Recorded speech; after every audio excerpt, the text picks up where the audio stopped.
स्वागत है आप लोग का वैभव कॉमर्स क्लास में। आज हम लोग देखने जा रहे हैं आपका बिजनेस रेगुलेटरी फ्रेमवर्क का एक और इम्पोर्टेंट क्वेश्चन। आज 5th क्लास है, 4th क्लास यूट्यूब पे अपलोड है, उसका कंप्लीट प्लेलिस्ट हमने बना दिया है B Com part 2 business regulatory and framework का, जिसे बिजनेस लॉ भी कहा जाता है। इसका नोट्स जितने भी हैं वो हमारे टेलीग्राम चैनल मिलते हैं, जिसका लिंक डिस्क्रिप्शन में दिया गया है। टेलीग्राम का जाइए और टेलीग्राम चैनल ज्वाइन कर लीजिए, वहाँ ये नोट्स आपको मिल जाएंगे, क्लास नोट्स।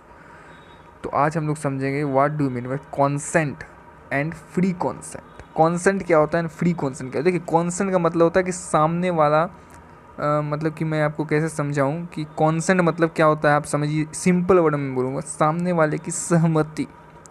समझ रहे हो ना। एक consent is a law word है, लॉ। जैसे कि मैं आपके पास आया, मैंने बोला मेरा रेडियो 5 लेगा, तो आपने बोला हाँ मैं लूँगा, तो आपने अपना कॉन्सेंट मुझे दिया। तो ये कॉन्सेंट। और फ्री कॉन्सेंट का मतलब क्या हो? फ्री कॉन्सेंट मतलब मैंने आप पे कोई दबाव नहीं बनाया, मैंने आपको ज़बरदस्ती नहीं बोला कि तुम्हें मुझे हाँ बोलना ही होगा। आपने अपनी मर्ज़ी से, आपने अपने मर्ज़ी से मुझे हाँ बोला, तो उसके कहते हैं फ्री कॉन्सेंट। आपका जो कॉन्सेंट वो फ्री है, फ्री फ्रॉम कॉर्सन। पढ़ा चुका हूँ, अगर वीडियो 4th लेक्चर तक देखे हो तो कॉर्सन का नाम सुने होगा। मैंने आप पे गोली नहीं लगाया कि हाँ मुझे हाँ बोल, मैंने आपको गोली नहीं लगाया, ठीक है। तो उसे कहते हैं फ्री कॉन्सेंट। इतना समझ आया कॉन्सेंट क्या होता है, फ्री कॉन्सेंट क्या होता है। कि सामने वाली पार्टी का जो कॉन्सेंट है वो फ्री है, उसने जो मुझे हाँ बोला, उसने जो मुझे मेरे ऑफ़र को एक्सेप्ट किया, वो फ्री कॉन्सेंट में एक्सेप्ट किया। और फ्री कॉन्सेंट क्या होता है, एक वैलिड है, वैलिड कॉन्ट्रैक्ट का rules of a valid contract. तो आइए देखते हैं, टू और more person are said to have a consent when they agree upon the same thing in the same sense. Same thing in the same sense उसे contract consent कहते हैं। मैंने अब ऐसा नहीं हो सकता कि मैंने आपको बोला भाई मैं तुम्हें रेडियो बेचना चाहता हूँ, और आप समझे कि मैं कार बेचने आया और आप हाँ बोल दे, तो ये कॉन्सेंट क्या होगा? कॉन्सेंट ही नहीं होगा। तो फ्री कॉन्सेंट का मतलब ये होता है कि when we agree upon the same thing, two और more person are said to be consent when they agree upon the same. Consent का मतलब समझा रहा हूँ। फ्री कॉन्सेंट का मतलब वो कि मैंने आपको गोली लगाकर आपका कॉन्सेंट ले लिया, this is not a free consent. But consent की बात अगर करें तो भैया कॉन्सेंट का मतलब होता है मैं आपको रेडियो बेचने आया हूँ, तो आप भी समझो कि हाँ रेडियो के लिए आप हाँ बोलो, ना कि आप समझ लो कि मैं कार की बात कर रहा हूँ। मैं बात करूँगा मैं अपनी रेडियो बेचना चाहता हूँ, आप समझ लो कि मैं कार बेचना चाहता हूँ, आप हाँ बोल दो, फिर कल को मैं रेडियो देने आप बोलो भाई कार का बात हुआ था, तो this is not a consent, ठीक है। तो ये लाइन है, कुछ नहीं है, पढ़ लो आराम से, और एग्जाम में 3-4 लाइन लिख देना, कोई बड़ा बात नहीं कि अब आपको कॉन्सेंट का पूरा एक लाइन रट्टा मारना ना, क्योंकि अपने को आगे भी लिखना है ना। और तो इसलिए नाउ फ्री कॉन्सेंट की बात करनी है। कॉन्सेंट मैंने आपको समझा दिया। फ्री कॉन्सेंट का मतलब क्या होता है, कॉन्सेंट में ही नॉट फ्री और नॉट फ्री। कॉन्सेंट या तो फ्री होता है या नॉट फ्री होता है। Only free consent necessary for valid contract. मैंने क्या बोला भाई, कॉन्सेंट फ्री होना चाहिए, तभी क्या बनेगा, वैलिड कॉन्ट्रैक्ट बनेगा। So your consent must be free. According to section 14, consent is said to be free when it is not caused by। Consent कब फ्री कहा जाएगा, जब वो कॉर्सन नहीं हो, जब अनडू इन्फ्लुएंस नहीं हो, जब फ्रॉड ना हो, जब मिस रिप्रेजेंटेशन नहीं हो, तब मिस्टेक नहीं हो। जब ये सब चीज़ नहीं होंगे ना, तब आपका कॉन्सेंट फ्री कहलाएगा। अगर सर कॉर्सन है, अगर अनडू इन्फ्लुएंस है, then your consent is not free, not free. अब हम समझेंगे आगे कि कॉर्सन क्या होता है, फ्रॉड क्या होता है, हम समझेंगे। But first of all you have to understand what is a consent. Consent जो होता है सर वो फ्री भी होता है, नॉट फ्री होता है। Only free consent is necessary for a valid contract. If contract is valid, if contract is valid then वो, देखिए वैलिड कॉन्ट्रैक्ट वैलिड करने के लिए बहुत सारे हमें सेटिस्फाई करने होते हैं कंडीशन, ये सब चीज़ होनी चाहिए तभी वैलिड कॉन्ट्रैक्ट होगा। अगर आपका कॉन्सेंट ही फ्री नहीं है तो वो कॉन्ट्रैक्ट कैसे वैलिड बनेगा, वो कॉन्ट्रैक्ट बनेगा ही नहीं। तो कॉन्ट्रैक्ट वैलिड तभी बनेगा जब आपका कॉन्सेंट क्या हो, फ्री हो। और वो फ्री कब होगा, जब उसमें कॉर्सन नहीं हो, अनडू इन्फ्लुएंस नहीं हो, फ्रॉड नहीं हो, मिस रिप्रेजेंटेशन, मिस्टेक नहीं हो। आई होप आपको लर्न भी हो गया। अब कॉर्सन क्या होता है मैं समझाऊंगा ना, काहे चिंता कर रहे हो, चिंता मत करो, सब नोट्स मिल जाएगा, अपना लर्न कर लीजिएगा, कोई दिक्कत। कॉर्सन क्या होता है, कॉर्सन का मतलब ये होता है, मैं आपके पास आया, मैंने बोला भाई तू अपनी जायदाद तो मेरे नाम कर दे। ऑब्वियस सी बात, आप बोलोगे भाई मैं मुझे नहीं करना है तेरे नाम जायदाद। मैंने गोली निकाल ली और गोली आपके सीने पे लगा दिया, बोला गोली ठोक दूंगा, नहीं किया, तो आप डर गए और आपने सिग्नेचर कर दिया, तो कॉन्ट्रैक्ट तो हो गया। तो कॉन्ट्रैक्ट हो गया, but this is not a contract. क्यों? क्योंकि आपका जो, बोलिए, आपका जो कॉन्सेंट था वो फ्री नहीं था। मैंने गन पॉइंट पे आपसे साइन ले ली, तो भैया जब मैंने आपके गन पॉइंट पे आपसे साइन ले ली तो वो कॉन्ट्रैक्ट कैसे हुआ? वो वैलिड कॉन्ट्रैक्ट नहीं हुआ, वो क्या हो गया? वाइडेबल। पढ़ा चुका हूँ, valid contract, void contract, voidable contract, these are interlink, सब इंटरलिंक करा सर। वाइडेबल क्यों? क्योंकि आप, you are agree party and आपके पास ये ऑप्शन है, you have a option to makes the contract voidable. आप कॉन्ट्रैक्ट को वाइडेबल कर दोगे, आप कोर्ट में जाओगे, बोलोगे जज साहब मेरे पे गन पॉइंट पे मुझसे सिग्नेचर करा लिया गया है, with the intention of causing any person to enter into an agreement or any of the following act committing threatening, आपने धमकी देना, committing और threatening to commit forbidden, जो कि इंडियन पेनल कोड में ऑब्वियसली बात है प्रोहिबिटेड कर रखा है। अनलॉफुल डिटेनिंग, थ्रीटनिंग, वही बात है, मैंने आपको क्या बोला भाई, डिटेनिंग, थ्रीटनिंग, ये सब धमकी देना, टॉर्चर करना, गन पॉइंट पे रखना, ये सब क्या है? कॉर्सन की निशान। और जब कॉर्सन होगा तो आपका कॉन्सेंट क्या होगा? दिस कॉर्सन फ्री नहीं होगा, कॉन्सेंट फ्री नहीं होगा। अनडू इन्फ्लुएंस, अनडू इन्फ्लुएंस क्या होता है? एकदम सिंपल वर्ड में समझिए। अनडू इन्फ्लुएंस का मतलब होता है ब्लैकमेल करना, मतलब इमोशनल ब्लैकमेल। इमोशनल ब्लैकमेल कैसे? बेटे ने पिता के पास गया और उन्हें इमोशनल ब्लैकमेल किया, इमोशनल ब्लैकमेल, और उनसे जायदाद लिखवा ली। समझ रहे हो? बेटे ने पिता को इमोशनल ब्लैकमेल किया, रोया धोया, कुछ नाटक किया और उनसे उनकी जायदाद लिखा दी। कॉन्ट्रैक्ट हो गया, बट क्या यहाँ पिता का कॉन्सेंट फ्री था? नहीं, अनडू इन्फ्लुएंस आएगा।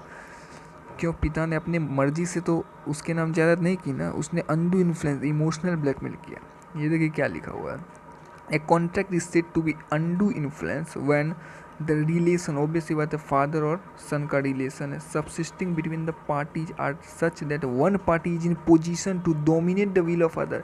यहाँ father is in position to dominate, अपनी जायदाद दूसरे को देने के पोजीशन में, ऑब्वियसली बात है रिलेशन है। एंड यूज द, और दूसरा बंदा क्या कर रहा है? उस पोजीशन का क्या यूज कर रहा है? Unfair advantage over the other, और दूसरा बंदा उसका गलत उपयोग कर रहा है।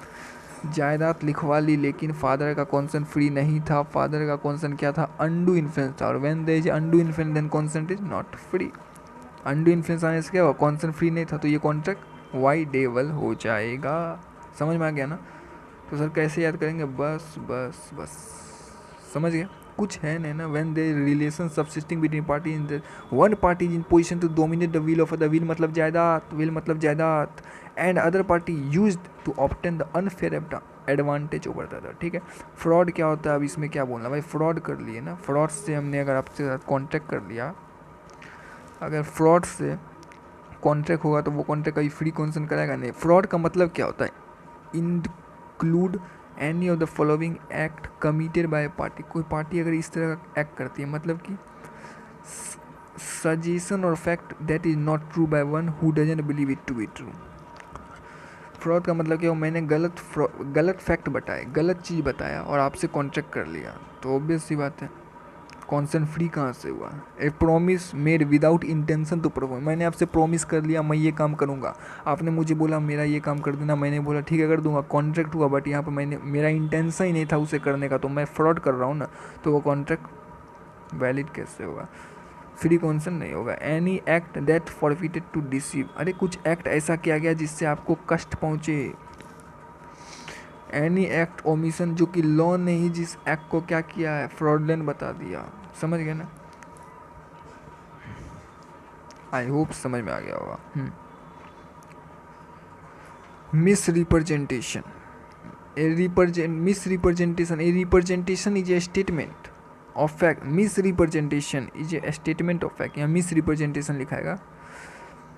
मेड बाय वन पार्टी, एक पार्टी ने स्टेटमेंट बनाया, to the contract to other to enter into contract, एक पार्टी ने एक स्टेटमेंट बनाया,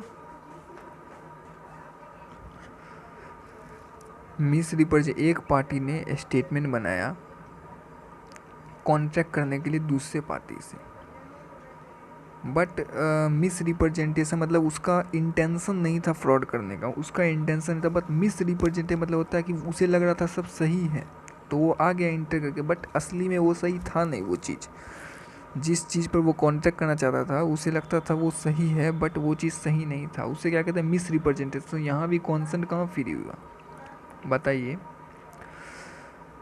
ए misrepresentation is a representation that is untrue, जो कि सही नहीं है भाई, गलत है, बट अपन को ऐसा लग रहा है कि हाँ सही, हमारा फ्रॉड में इंटेंशन था, हमारे मन में था कि हाँ भाई फ्रॉड करने का है, लेकिन मिस रिप्रेजेंटेशन, हमने कॉन्ट्रैक्ट आया, मेरा कोई मन में पाप नहीं था, मैं आपके पास आया ये कॉन्ट्रैक्ट करने आया, बट वो चीज़ गलत था, वो चीज़ सही नहीं था, but I don't know about it, तो मैं कॉन्ट्रैक्ट कर लिया। तो अनट्रू स्टेटमेंट क्या हो सकता है, या तो इंटेंशन हो सकता है गलत करने का, या इनोसेंट हो सकता है, उसी तो मिस रिप्रेजेंट करते थे। Miss representation is called fraud, अगर मिस रिप्रेजेंटेशन को फ्रॉड कहेंगे, बट सर अगर इनोसेंट मिस रिप्रेजेंटेशन हुआ तो उसे मिस रिप्रेजेंटेशन कहेंगे। सर फ्रॉड में हमारा इंटेंशन होता है फ्रॉड करने का, मिस रिप्रेजेंटेशन में क्या होता है हमारा ये, मिस रिप्रेजेंटेशन में आपको एक एग्जांपल देता हूँ, मैं आपके पास आया, सपोज मैं आपको घोड़ा बेचना चाहता हूँ, सपोज मेरा घोड़ा अच्छा खासा है, कोई दिक्कत नहीं, मैं आपके पास आया, मैंने बोला भाई मेरा घोड़ा लेगा 5,000 रुपये में, ठीक है, तो मेरा कोई अंदर में फ्रॉड करने का, मेरे पास घोड़ा भी है तो मेरे पास कोई फ्रॉड करने का चारा नहीं, मैं घर गया, पता चला मेरा घोड़ा मर गया। अब बताइए घोड़ा मर गया तो मेरा ये अनट्रू हो गया ना, जो कॉन्ट्रैक्ट मैं कर रहा था वो तो अनट्रू हो गया, बट मेरा इंटेंशन गलत था क्या, नहीं, तो वो मिस रिप्रेजेंट। और अगर मेरा इंटेंशन गलत था, मैं उससे 5,000 ऐंठ लिया, उसके बाद घोड़ा ही नहीं दे रहा हूँ, तो वो क्या हो जाएगा, फ्रॉड हो जाएगा। लेकिन मैंने उससे 5,000 रुपये ले लिया, अब फिर घर आया, पता चला मेरा घोड़ा मर गया, तो यहाँ पर क्या होगा, मिस रिप्रेजेंट, क्योंकि मेरा इंटेंशन नहीं था ना भाई, यहाँ साफ लिखा इनोसेंट मिस रिप्रेजेंटेशन था ये, ठीक है। अब misrepresentation is defined misstatement made innocently with honest belief as it's true, तो इनोसेंटली हो गया ना misrepresentation, innocent, because we were unaware, हम अनअवेयर थे। मिस्टेक, तो मिस्टेक भी कॉन्सेंट फ्री नहीं होता है, mistake negative the idea of consent and so prevent the information of a contract. Mistake में भी two kind, mistake of law, mistake of fact. इसके लिए एग्जांपल देखिए तो A and B make a contract, A और B आए और contract किए, मिस्टेक हुआ है कुछ, बिलीव दैट पार्टिकुलर डेप्ट is barred by Indian penal law of limitation, the contract is not voidable, mistake of law of a foreign country treated mistake of fact and agreement of such cases void. तो mistake party this means ignorance of law and no excuses, and a party cannot be allowed to get any relief on a ground that it has done a particular thing or act ignorance of law. A contract is not voidable because it is caused by mistake. लेकिन mistake क्या होता है, आपका वही बात है, आपका intention नहीं था गलत करने का, बट लॉ में वो चीज़ प्रोहिबिटेड था, लेकिन आपने उसे किया बाय मिस्टेक। तो आप जब उसे मिस्टेक में करते हो तो वो क्या होता है, फ्री कॉन्सेंट नहीं कराता, but contract is not voidable because it was caused by mistake to any law of in force in India, but a mistake as per law is not force in India has same effect as a mistake of fact. Every person is presume to have a knowledge of law, हर person को ये presume किया जाता है कि आपको knowledge है law का, as he can not excuse for his ignorance, उसे माफ़ नहीं किया जाएगा उसके इग्नोरेंस के लिए। आप किसी का खून कर दो और पुलिस पकड़ने आए तो आप बोलो कि I don't know about law, मुझे पता नहीं था कि खून करने से जेल होता है, तो क्या पुलिस माफ़ कर देगी, क्या कोर्ट आपको छोड़ देगा, बोलेगा भाई इसे तो पता ही नहीं था लॉ, तो भाई it is presume that you have already knowledge of law and regulation of the country. आप ये नहीं बोल सकते कि आई वाज अनअवेयर कि भैया मर्डर करने से जेल होता है तो आपको पनिश किया जाएगा। तो वही बात है कि मिस्टेक अगर कुछ हुई है तो क्या होगा, वाइडेबल कॉन्ट्रैक्ट तो नहीं होगा, बट क्या होगा, यू विल बी पनिशेबल। तो समझ में आ गया ना भाई। तो ये सब काम क्या है, ये सब होने से सर क्या होगा, इससे ये सब अगर दिख जाए कॉन्ट्रैक्ट में तो वो कॉन्ट्रैक्ट फ्री कॉन्सेंट नहीं होता है सामने वाली पार्टी का, और कॉन्ट्रैक्ट वाइडेबल हो जाता है। और अगर कॉन्ट्रैक्ट वाइडेबल है तो वो कॉन्ट्रैक्ट ही कैसा, अगर आपका कॉन्सेंट ही फ्री नहीं है तो वो वैलिड कॉन्ट्रैक्ट नहीं बनेगा। तो समझ में आ गया। चलिए कमेंट में ज़रूर बताइएगा कैसा लगा, समझ में आया, कोई दिक्कत तो नहीं हुई। और टेलीग्राम चैनल ज्वाइन कर लीजिए, लिंक डिस्क्रिप्शन में है। ये जो PDF है आपको हमारे टेलीग्राम चैनल पर मिल जाएगा। और वीडियो को लाइक ज़रूर कर दीजिए और दोस्तों तक शेयर कीजिए। Thank you very much.